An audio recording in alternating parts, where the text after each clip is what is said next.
Hello, today I'm going to show you how to assemble the stand hood of your AOC 24B2XH monitor. It's really easy because we have here only two parts which we like to install.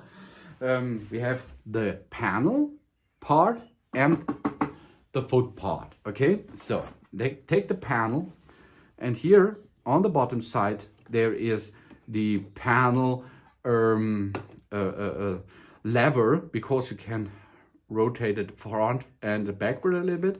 Here's the foot. The foot comes in position here, and then you slide it until you see or you feel it will slip in, because there's only one way to slip that in.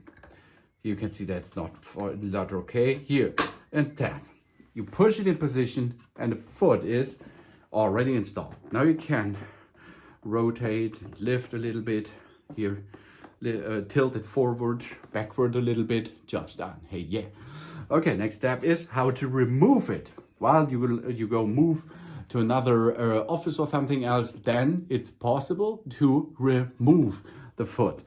On the bottom side of the foot, there is a little lever. This lever you can bend into the center.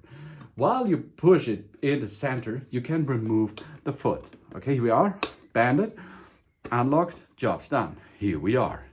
Let's do it again. I push it back in position. It is locked. Now bend it into the middle and remove the foot. Here we are. And now it is disassembled. Easy peasy go. Thanks for watching. Please subscribe me and give me a positive feedback. And I hope to see you again on my channel. Soon.